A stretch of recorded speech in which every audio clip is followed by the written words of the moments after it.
Backing up the Yanks' smash toward Manila, tons of supplies are rushed into lighters, and LSTs hit the beaches with plenty of armored power. General Kruger, commanding the 6th Army, directs the assault that sets the Japs back on their heels and starts our men down the road to the gates of the Philippine capital.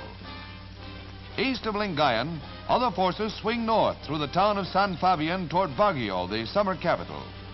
Filipinos give the boys a rousing welcome, and General Griswold is decorated in the traditional island fashion.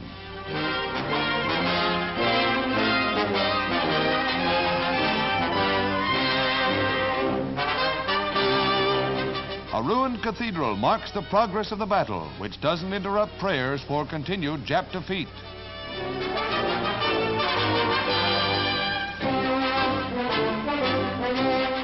Near Baguio, one of the hottest battles of the campaign occurred.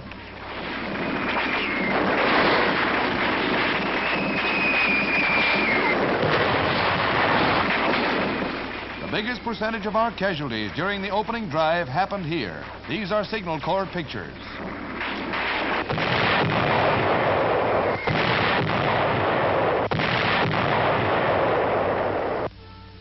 In the ruined town of Damortis, a marker commemorates the Japanese captain who boasted he would capture Bataan in 1 week. He later committed harikiri. The new 5-star General of the Army arrives to receive his well-earned laurels.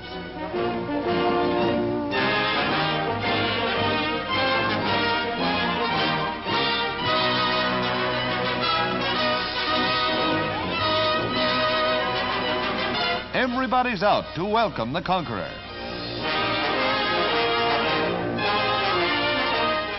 While this is all preliminary to the real job ahead, the day we see Japan itself invaded, it's still a pretty sweet victory.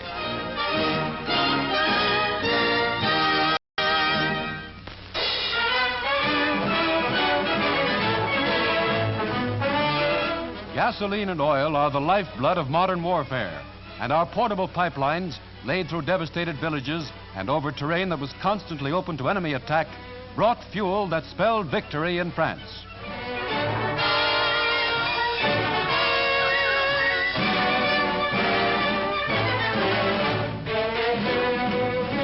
From tankers on the French coast, gas can be pumped through relay storage tanks right to the front where it's needed, as the Signal Corps shows. The pipeline keeps them rolling, and the discarded containers are collected by loyal natives who have only one idea in mind: to return them to Allied authorities. This help in saving containers is all the thanks they want, for they know they helped the Allied advance.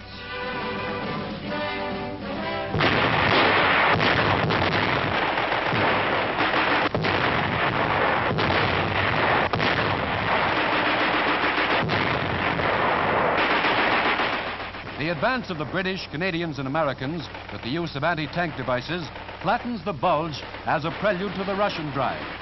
In mid-January, the British drive in Holland opened the Allied attack on the Nazi West Wall, following von Rundstedt's breakthrough.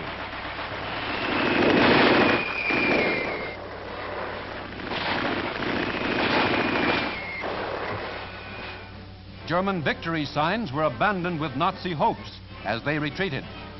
Their dead symbolized the last stand of the Reich.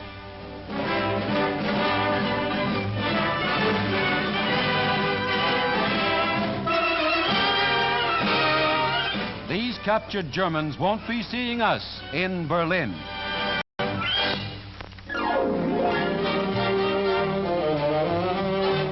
Cokes, donuts, and table tennis set the stage for the very latest in Teen Timers fashions in New York City.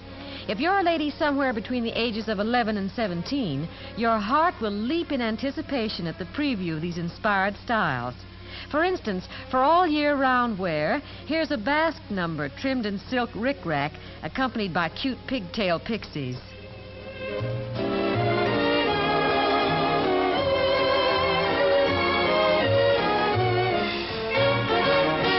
It looks like the coming generation is certainly in the know as far as chic is concerned.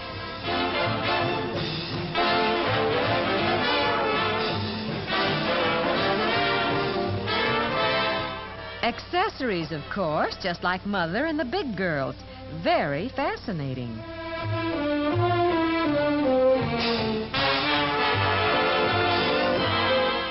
Their slogan is, "Don't call us Bobby Sockers, call us Teen Timers." Mistress Sinatra, please note.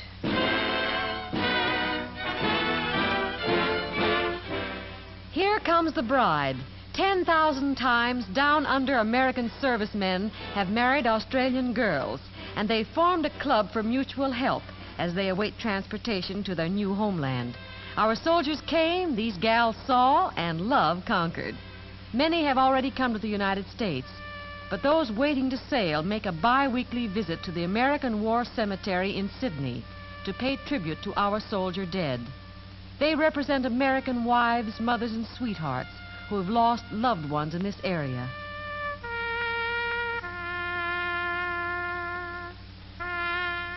Those unknown are not forgotten by a grateful ally.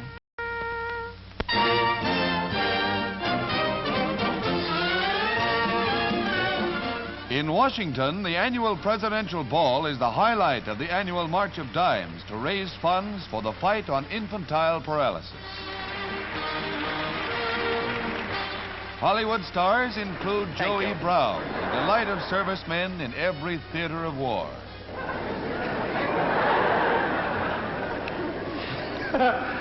Hello. Well, I want to tell you, ladies and gentlemen, I am so happy. This is the first time I've been in Washington now for about 3 years. Last time I was here, I played a few of the camps around close here, Fort Meade, Dix, Belvoir. Incidentally, I played one post near here that I was mighty proud of. It's one that was named after me, Fort Monmouth. At the President's birthday celebration at the Statler Hotel, Mrs. Roosevelt cuts the traditional cake, assisted by Universal's Susanna Foster. The drive for infantile victims has been extended until the middle of February. So if you haven't, there's still a chance to do your part. Give, so they may have a happier birthday.